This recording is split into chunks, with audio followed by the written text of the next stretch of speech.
Hi, this is Dennis with Second Chance Tackle. We're back with part 2 of the servicing of the Penn International 30 VISW fishing reel. In part 1, we showed you how to take the gearing apart and how to swap out that low gear and stud that seems to get the wear and cause the slipping. But it was also a full tutorial in terms of how to service the gear side of the reel. We said that because of the length of that video and everything, we would come back and we would do the spool side as a separate video. And well, we'll do that now. What we'll do is we'll put a little mat under here. This shouldn't get too greasy, and well, it'll protect the finish of the reel as well. Well, one of the things you need to know when you go to service the reel side, the spool side, is you do not need to take that whole gearing side. Just pull the 4 screws that hold the side plate on. Your spool will come out with the gear side. You probably saw that in the reinstall on the other. Once you remove the assembly from the case, remove your free spool adjuster knob and the cam. Put those in a safe place. I use a parts tray. Keep my pieces and parts.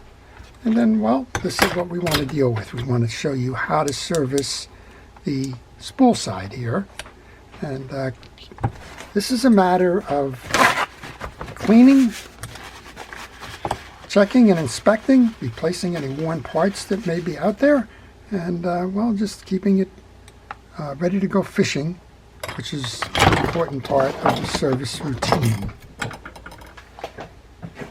Well, while I'm searching for my tools, I want to encourage you to subscribe to my channel. If you do subscribe to the channel, please use that notification button. Subscribing to the channel covers a whole kinds of things. It covers fishing reel service and maintenance. It covers the fishing reel industry. And it covers topics that, well, are quite frequently asked as questions in terms of the art of service and repair. And, well, if you're into that, if you'd like to learn more about fishing reels, who made them, when they were made, how they were made, how they're used, those kinds of things, then this is the channel for you.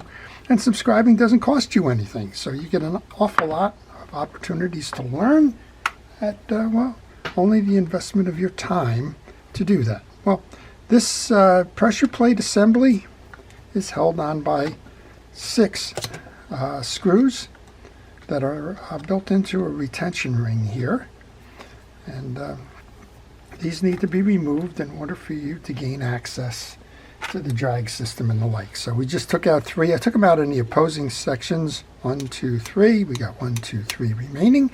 And I do that just to keep the equal tension on the assembly. If you try to pull them out in a circular manner, what typically happens is you start to see one side pop out, the other side still being retained by the screws, and I don't want to get anything that's kind of out of even or out of level, if you will. Notice on the ring, there's 2 sides to this ring. One of them has the tapered hole to accept the flathead screw. The other one is a flat-sided piece of it. When you go to reinstall that, make sure that you put the tapered side facing out. This is using a number 1 screwdriver for the removal. It's an electrician's screwdriver. I get asked a lot of times what pieces and parts I'm using. Okay, this is what we were talking about. You have a trim ring. One side is flat, one side is tapered. I always recommend that you take pictures while you're doing your work. My pictures, of course, are the video. And don't think that I don't go back to the video every now and then when I've done something and just had a question about it. It's a great reference point. You don't need to do the videos. You can use your cell phone, use a camera, whatever it is that's convenient to you. But take pictures when you start to get to critical points so that you'll have references should you need them. Of course, the main reference, the one I'm going to go by today, is the schematic diagram. The schematic diagram shows you the burst of the reel itself. We're going to be working on this section up here, and all the part names and numbers should you need something to be replaced. Now, one of the beauties of this is I can blow that up. That's what I've done. And again, this will be the segment that we'll be working on today in terms of the spool. Those Diagrams for sure are available on mysticparts.com for your Penn reels. They are an authorized Penn parts distributor, probably the premier one in the United States. And go there if you want to get those diagrams before you start your work. All right, the ring is off, the 6 screws are out. We'll remove the first drag washer pressure plate. The drag washer pressure plate is a series. This does come out. I'm not quite sure how it comes out. I'm thinking there's a clip ring in here somewhere. I can't see it, but I'm sure it's there. According to the diagram, it comes out. We have a single bearing in the middle. I'm going to test the bearing. More importantly, I'm examining the drag washer that's on here. And this is very clean, hardly used, right? So what I want to do to show you how to deal with one that's probably clogged, get a bristle brush. You can use a toothbrush or a hard bristle brush. This one's from a value pack at maybe Home Depot or Harbor Freight or something. They usually come with the brass brush, the steel brush, and a bristle brush. Bristle brush is fine. If you find that the cross hatching on your disc is clogged with grease, just take your brush and pull through on it. Make sure that you can see, and a little grease on there now. Make sure you can see the cross hatching and feel how coarse it is. If you pull through on that grease and you find out that there isn't any tread left, so to speak, you're going to want to replace the drag washer because its useful life is pretty much over. I think I've mentioned before, as I take my pieces and parts off, they go into a parts tray for safekeeping, and we're documenting all of what we do here by way of video. Next up then, there is this kind of crinkly tension washer. That's going to help keep some compression on there. And then the next thing we want to remove is the dual pressure plate. This has got 2 drag washers on the assembly. Got one in front and back. I don't think it matters which side is which. I am going to clean the grease off of this. And then we'll put that in there as well.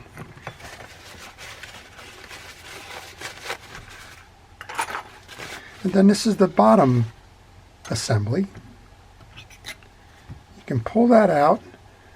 Again, we have a bearing on the back. And we have the spring that goes between the 2 bearings and the pressure plate on the top. Now, it may seem like I'm just being a little bit reckless here and pulling the pieces and parts out. Let's call that confidence.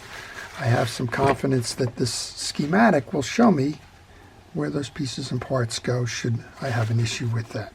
All right, I've just cleaned that bearing off, and notice on the back end of the bearing we have a very small shim washer that goes there. Once the shim washer is out, we'll take care of this in a moment, but there's a spacer. I don't know if I can pull that spacer out at the moment. There's a spacer. We can pull this whole thing out, I think. So you have a bottom spacer here that goes on the outside. We'll talk about that in just a moment. On the top side here, we have a spacer and a bearing, and underneath that is a ferrule. So we'll get to that as soon as we take this part off. So this is the retention collar for the back end. It's got 3 screws. And while I'm removing those screws, if you have any questions on this reel or any reel, please leave them in the comment section. I will try to answer those questions for you. Maybe you're working on a project and you're not having the luck that you would hope to have. Maybe you're stuck somewhere along the line.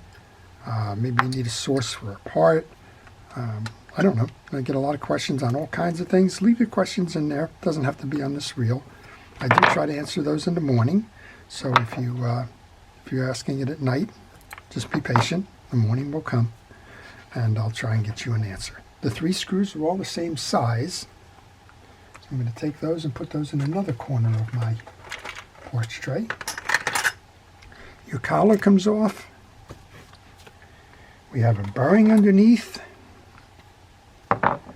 We have a ferrule, and somewhere in there is going to be a spring as well. All right, I'm going to push this stuff through now. It'll fall through, I guess. Here's my spring that goes in the cavity. Here's the ferrule I was talking about, which goes on the shaft here after the bearing. And we have one more bearing up top, which I can probably use the axle shaft to knock through now. And this is a blank spool assembly now. There is nothing in here from the axle shaft standpoint. Again, we want to test our bearings. These are working fine. I oil the bearings, I don't grease them.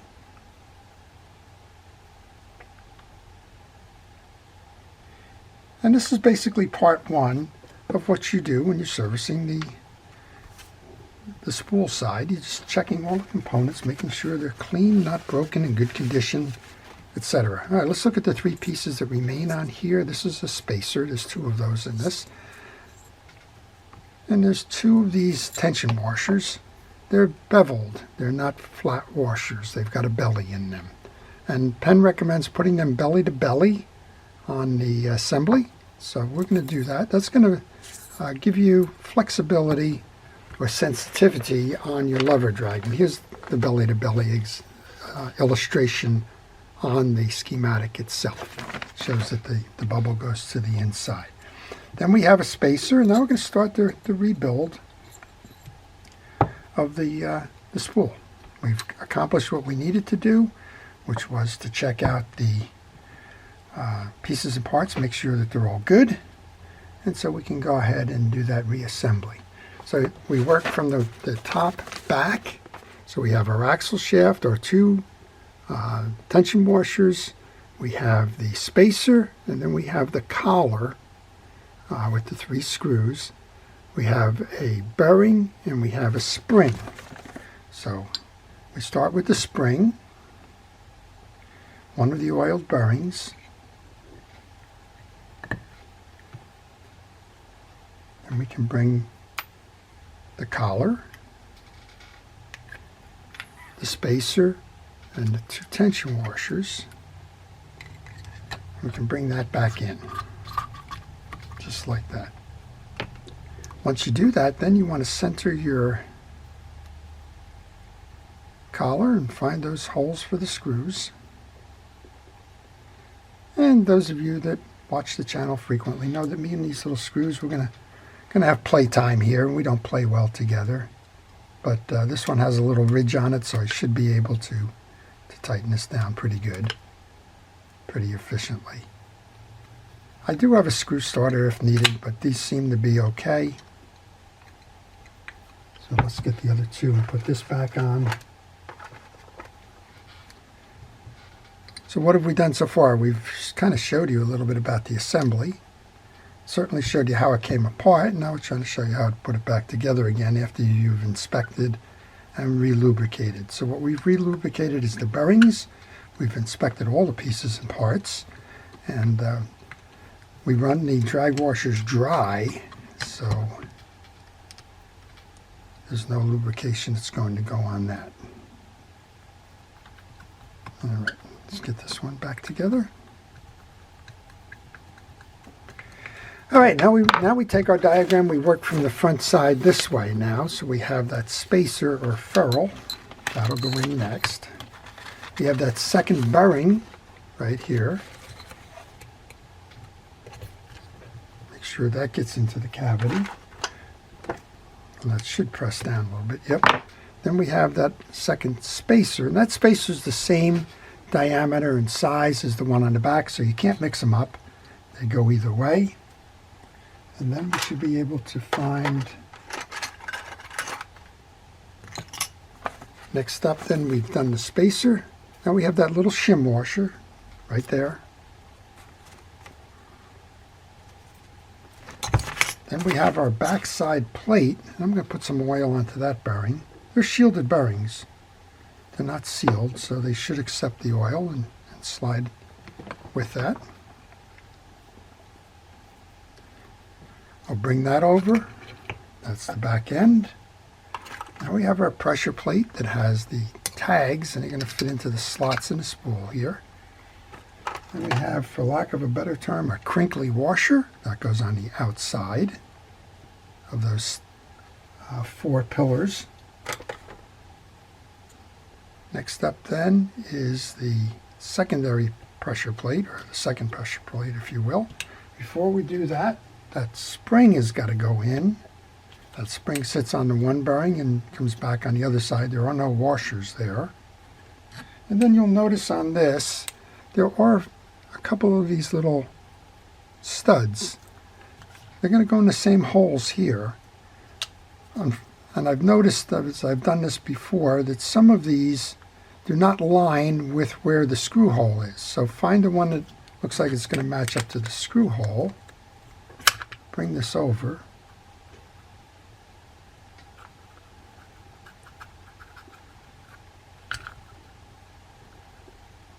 Eventually you find it. Nope, that doesn't match. That does.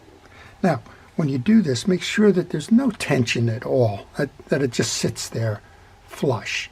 If you find that you've got a gap on one side or the other, chances are with that gap that spring washer in there or the pillars on both sides of this or something didn't mesh properly to cause it to become proud. So what you want to do is make sure that when you do this, they align and you're kind of putting this back on without tension. Next up then is our tie down cap, and then we have the 6 screws. So what I like to do is put 2 screws in right away, and then I want to test the axle shaft to make sure it's spinning freely. Again, that would be another indication, if it's not spinning freely, that you've jammed something in there, that it's for some reason got some tension on it that doesn't belong there. So let's bring one over on this side. Be careful not to over torque these. There's not a lot of threading going on the inner part of the spool, and these are fairly fragile screws, so make sure that they're tight, but don't wrench them down like your life is absolutely dependent upon them. All right, those 2 are in. There's no sense putting the other 6 on if this doesn't turn. This turns nice and free and easy. So we've pretty much got the assembly correct. So now we'll just kind of alternate again. Remember we did the kind of cross hatching as we took them out. We're going the same way to keep the tension nice and equal across the spool. So we did that. Let's go 180 across here.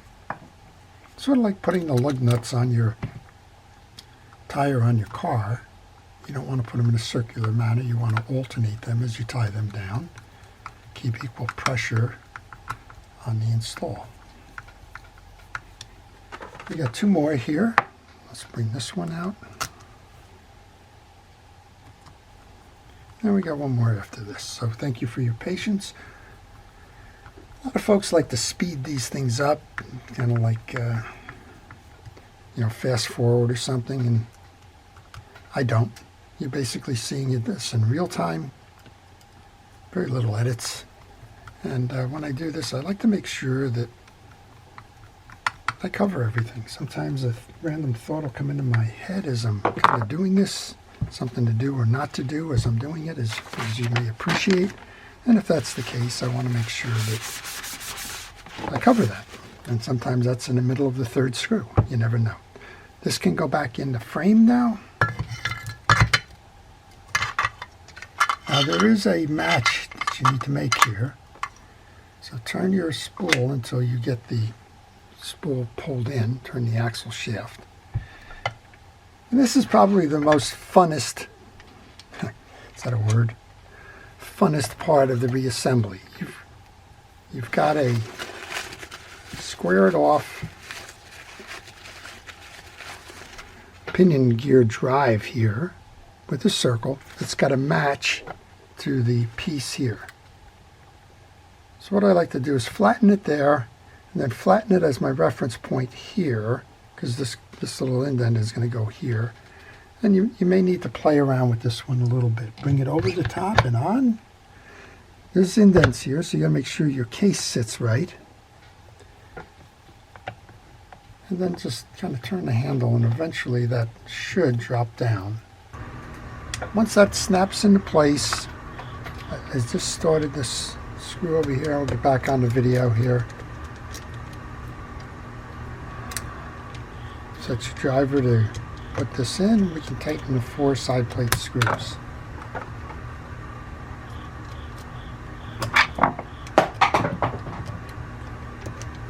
Again, these are Torx screws.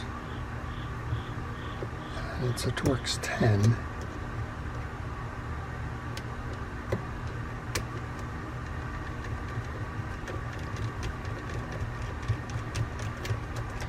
And we'll just reset this, show you how to set that free spool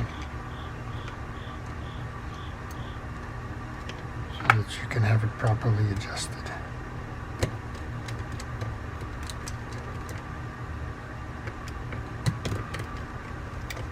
One more.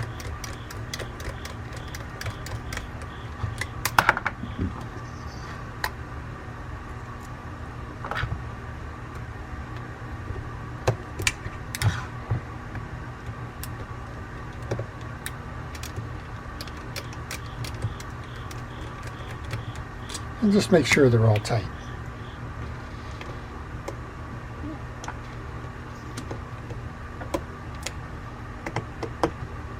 Okay. When you set your free spool adjuster, you want to bring this all the way over to free spool. Then you have two pieces here. You have the cam and you have the adjuster. Two ramps on this side are pyramids, two valleys that correspond to that. So you want to place that where the valleys and the ramps intersect. That's the lowest point. And bring your preset adjuster wheel on. And we'll start by giving it a spin, making sure that it's operating in free spool, and then bring your lever over. So that would stop. This says the stop is almost max here. And yet there's plenty of, the drag is too loose. Bring it back to free spool, turn it several times, repeat. Well, on the first strike you don't have anything yet. So, still too loose. You're always adjusting your free spool position. Bring that in. Well, now we got some grab, not a lot, some. And we're almost holding now, full max drag. One more time back, just maybe a quarter or two turn. Bring it in, first strike. And in max, we're there. I think we just want one more quarter turn maybe. Yeah, that's it. Okay, that's how you do it. Wow, we covered an awful lot. What did we show you? Showed you how to remove the spool. Showed you all of the components in the spool drive chain. Started by taking the axle shaft out. We explained the two tension washers, the spacer, the collar that's going to hold the assembly in place, the bearing, the back end spool spring, the spool assembly, the spacer or ferrule, the second bearing, the second of the spacers that's identical to that first one, a small shim washer, the back end drag assembly bearing, the back end drag assembly, the pressure plate, the tension washer, the spring, the bearing, the second drag washer assembly, the top plate, and the retention plate. Put that all together after you've cleaned, inspected, and lubricated, and your spool is properly serviced. Then we showed you how to put it back into the reel to ensure that the reel is fully assembled and ready to go fishing. Hope you've enjoyed that. Before I leave, I want to thank our first responders, our police, fire, safety, and rescue, everybody involved in keeping us out of harm's way. Truly appreciate your day in and day out commitment to public safety and your career selection. I want to thank everybody for watching. This has been a great little project. I hope you've learned from it, and I hope you've decided to subscribe if you haven't been subscribed, and well, like the video if you've enjoyed watching it. This is Dennis with Second Chance Taco, wishing everybody a great day.